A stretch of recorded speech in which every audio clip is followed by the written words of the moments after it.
Hello everyone, how are you? Welcome to my channel. तो I hope all of you will be fine. तो आज हम करने जा रहे हैं the very important topic that is phrasal verbs.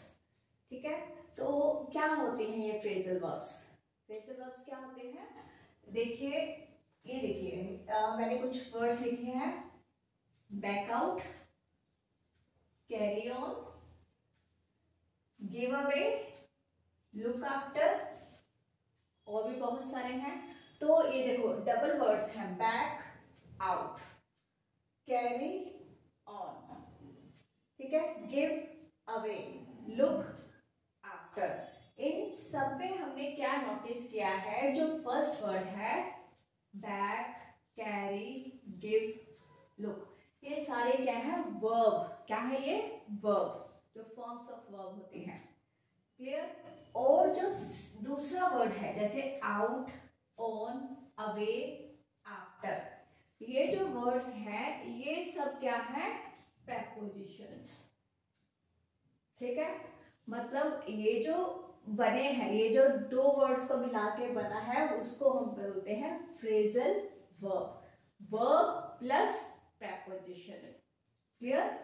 ठीक है, वर्ब प्लस प्रेपोजिशन बन गया फ्रेजल वर्ब. ठीक है, अब ये देखिए प्रेपोजिशंस बहुत सारी होती हैं, वर्ब बहुत सारे होते हैं. तो लेकिन अगर जैसे मैंने लिखा back out, carry on, carry on भी होता है, कैरी इन भी होता है. ठीक है, मतलब आप किसी वर्ब को देख के उसके मीनिंग का आइडिया नहीं लगा सकते. If it is a phrasal verb, अगर फ्रेजल वर्ब में कोई वर्ब लगा है तो मतलब अगर आप उस वर्ब को ही देख के उसका मीनिंग पता नहीं कर सकते. क्यों? क्योंकि फ्रेजल वर्ब में एक वर्ड के साथ डिफरेंट प्रेपोजिशंस का यूज होता है, और अगर प्रेपोजिशन चेंज हो गई तो it means the meaning will also be changed. Verb के साथ अलग प्रेपोजिशन लगने से उसका मीनिंग टोटली चेंज हो जाता है. ठीक है, तो ये तो हुआ phrasal verbs, means verb plus preposition. ठीक है, और एक वर्ब के साथ डिफरेंट प्रेपोजिशन, अलग अलग प्रेपोजिशन लगने से उसका मीनिंग भी चेंज हो जाता है. देखिए आज वाले टॉपिक में मैंने जो फ्रेजल वर्ब्स ली है उसमें किस प्रेपोजिशन का, हर वर्ब के साथ किस प्रेपोजिशन का यूज हुआ है? अप. ठीक है, तो इन फ्रेजल वर्ब्स को, एक तो इनका बेनिफिट क्या है कि whenever we use phrasal verbs in our speaking, it leads a great effect on the audience, on the listeners. जो सुनने वाला है उसके ऊपर फ्रेजल वर्ब्स का बहुत अच्छा इफेक्ट पड़ता है. मतलब हमारी जो स्पीकिंग स्किल है वो बहुत ज़्यादा इम्प्रूव या बहुत अच्छी हो जाती है. ठीक है, तो हमें कोशिश करनी चाहिए कि we should use this phrasal verbs in our speaking. तो कैसे हम यूज कर सकते हैं? The only method is to learn these phrasal verbs. आपको इन्हें लर्न ही करना पड़ेगा, और कोई मेथड नहीं है और कोई रूल नहीं है इनको वो करने का कि हम इनको कैसे यूज करें.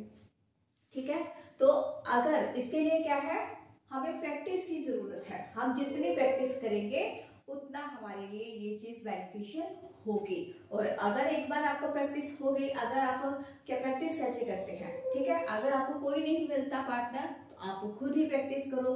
तो आपके फ्रेंड सर्कल होता है, फैमिली मेंबर्स है, जैसे आपको ठीक लगता है, जैसे आपको पॉसिबल लगता है कि आपकी इंग्लिश स्पीकिंग कैसे इम्प्रूव हो सकती है, आपको ट्राई करना चाहिए. तो फ्रेजल वर्ब्स को यूज करने का ओनली मेथड है कि आपको इन्हें लर्न ही करना पड़ेगा. तो आज की फ्रेजल वर्ब्स में मैंने किस प्रेपोजिशन को चूज किया है? अप. ठीक है, हर वर्ब में मैंने हर फ्रेजल वर्ब में अप होगा. ठीक है, जैसे first one is bear up. ठीक है, इसका मतलब क्या हो गया? To be strong enough at a difficult situation. Hindi में जिसे बोलेंगे सहन करना, बर्दाश्त करना. कैसे? सेंटेंस से आपको क्लियर हो जाएगा. He could not bear up such a heavy loss in his business, कि वो अपने बिजनेस में इतना भारी नुकसान सहन नहीं कर पाया.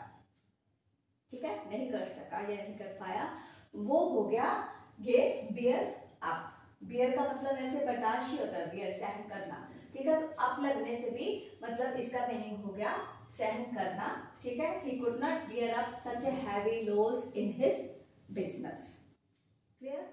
अब ये देखिए नेक्स्ट है ब्रिंग अप, यहाँ पे बियर था, यहाँ पे ब्रिंग है, दोनों के साथ किस प्रेपोजिशन को यूज किया है, अप। तो अप डिफरेंट वर्ड्स के साथ अप प्रेपोजिशन, आप ये मत सोचिए कि प्रेपोजिशन तो सेम लगी है, लेकिन वो वर्ब डिफरेंट है, इसलिए उसका मीनिंग भी डिफरेंट हो जाएगा।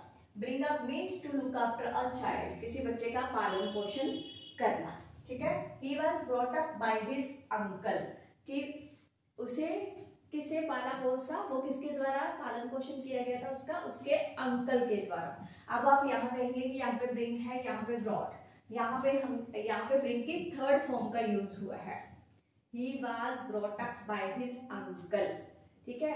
ब्रिंग, ब्रॉट, ब्रॉट, ठीक है। और ये जो सेंटेंस है it is in passive form, passive form, active passive voice सुना ना आपने, तो जो पैसिव फॉर्म में सेंटेंस बनता है उसमें हम हमेशा थर्ड फॉर्म का यूज करते हैं, इसलिए हमने ब्रिंग की थर्ड फॉर्म को यूज किया है। The next one is break up, to bring to an end, समाप्त होना, खत्म होना किसी चीज का। The meeting will break up at 6 PM, और ज्यादातर ये मीटिंग्स के लिए ही, जैसे प्रोफेशनल होती है मीटिंग्स, उनके लिए हम यूज करते हैं। The meeting will break up at 6 PM, 6 PM 5 PM मतलब मीटिंग कितने बजे खत्म हो जाएगी। Then call up, call up means to recollect, याद करना, कहते हैं कि हमें पिछली चीजों को रिकलेक्ट करना, याद करना। I can't call up past events, कि मैं पिछली यादों को, मतलब पिछले जो इवेंट्स हुए मेरे साथ, जो इंसिडेंट्स हुए हैं उनको नहीं रिकलेक्ट नहीं कर सकता या याद नहीं कर सकता। Then draw up, draw up means to arrange in order, क्रम से लगाना, मतलब सीरियल नंबर पे लगाना या सीरियल ऑर्डर में लगाना, ठीक है। The students were drawn up in the playground, students को प्लेग्राउंड में सीरियल ऑर्डर में खड़ा किया गया या सीरियल ऑर्डर में लगाया गया। Then give up, to abandon, त्यागना, जैसे you should give up bad habits, किसी चीज को त्याग देना, खत्म कर देना। You should give up smoking, you should give up gambling, कि आपको अपनी बुरी चीजों को, बुरी आदतों को खत्म कर देना चाहिए। Then keep up, keep up means to maintain, स्थायी रखना, बरकरार रखना या बनाए रखना, कंटिन्यूटी रखना। The son kept up the reputation of his father, कि बेटे ने अपने फादर की रेपुटेशन बनाए रखी, बरकरार रखी, ठीक है।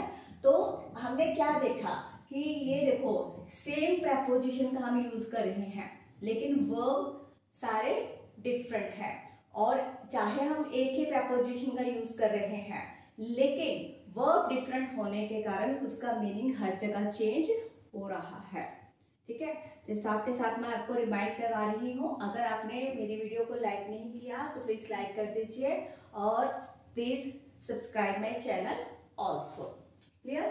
Then the next one is look up, look up means to find, ढूंढना, ठीक है। Please look up this word in the dictionary, please इस वर्ड को डिक्शनरी में ढूंढो, फाइंड आउट करो। Then set up, set up means to start a business, ठीक है, स्थापित करना, शुरू करना। I want to set up a factory, मैं एक फैक्ट्री लगाना चाहती हूँ या सेटअप करना चाहती हूँ। Then take up, to commence, to शुरू करना, स्टार्ट करना। He has taken up painting as a hobby, उसने पेंटिंग को अपनी हॉबी के रूप में स्टार्ट कर दिया है, तो हॉबी के रूप में अपनाना शुरू कर दिया है, ठीक है।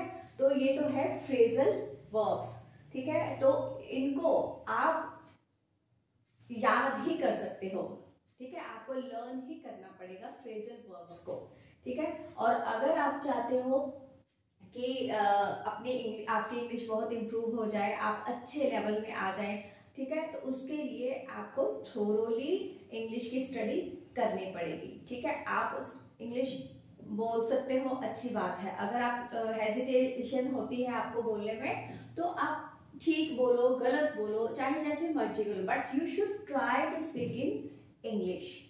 क्लियर? तो आज का टॉपिक हम यहीं पे खत्म करते हैं। तो again I request you to please like, share and subscribe my channel. तो नेक्स्ट वीडियो में एक नए टॉपिक के साथ मिलेंगे। Till then please take care of yourself and thank you.